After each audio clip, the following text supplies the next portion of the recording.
All right. Singles. Go, My charge for you is the dream and the vision of Paul. Turn with me to Acts 26. Amen. Preach. I'm going to start reading. You guys can keep flipping. Starting in verse 13, it says, "About noon, O king, I was on the road.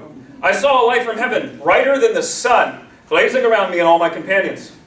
We all fell to the ground, and I heard a voice saying to me in Aramaic, 'Saul, Saul, why do you persecute me? It is hard for you to kick against the goads.' Then I asked, 'Who are you, my Lord?' 'I am Jesus, whom you are persecuting,' the Lord replied." Now, consider this. There's two huge things in this passage.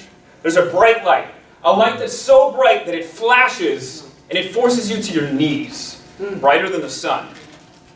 And then, as a result of this, Paul immediately goes, well, this can only be God. Boom! To the knees. Who are you, my Lord? Now let's look at something critical right down the middle of this.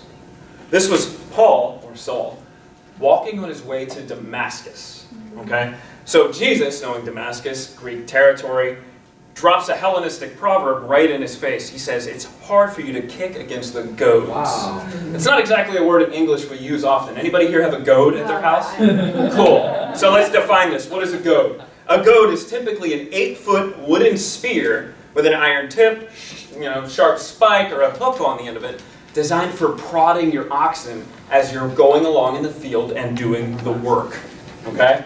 Sometimes you get a rebellious ox. Right. Okay?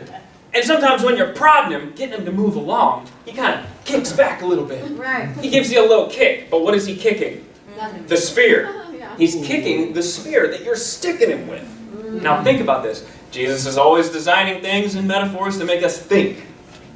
Stick him, you kick back, you're sticking basically the prodding of God. Jesus is giving this metaphor to give vision to Paul. The farmer being God, the animal being Paul, okay, and the goad being God spurring to get him in the right direction at the trajectory that God desires for his given life. Right. Okay? The field is that purpose of that work. What is Paul's field? The Gentiles. Yeah. Is there anybody here full Jewish? No. Probably not. So guess what? Our field too is the Gentiles. Paul's vision should be our vision. Now move along. Consider this. That this prodding included even having to blind Paul. Paul had to rely on his friends, as we rely on one another, to continue to spur one another forward towards the Gentiles, the field we are given here to work. Which is ironic, because Paul's greatest vision in his life came in 3 days while he was blind, despite being an elite religious scholar. Wow. Can anybody relate to being very religious prior to actually being called to serve God? Whoa. Half of us. Okay. Now consider this. Jesus passes on this conviction to Paul, you're going to be powerful, you're going to be effective, you're going to work the Gentiles' field.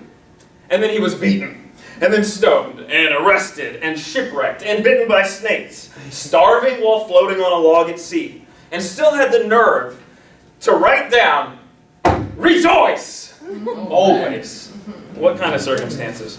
Guys, is there anyone here who has the vision in their life currently locked in and set on letting your circumstances dictate your joy?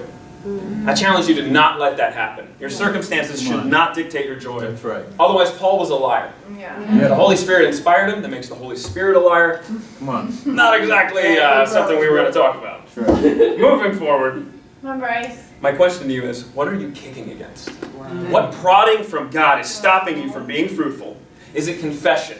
Is it honest confession? Dang. Is it half-hearted confession? Come on. Is it missions? When you see that number, does it demotivate you despite the miracles that you've seen last year, as Mike would say? Is it just getting advice? Dang. Is it because your disciple is 10 years younger than you? So they can't tell me what, because Exactly. Is it your purity? Let's just be real there. Is it your purity? Is it your thought life? Or is it your straight up devotion or lack thereof to the fellowship? Come on, Bryce. Solomon said in Proverbs 15:10, said only a rebellious ox drives against the goad. Only a rebellious person presses up against the spear of God's prodding in your life. I challenge you this year, make this a radical year of dreams, blinded by the light of God, so you can actually have vision. Have the vision of Paul, because it was the vision of Christ, because it was the vision and dream of the Father. Do this, and our dream to evangelize all the nations in this generation will occur, and we will be fruitful. This vision is the only vision worth seeing in this lifetime. That's my charge. Come on, Bryce.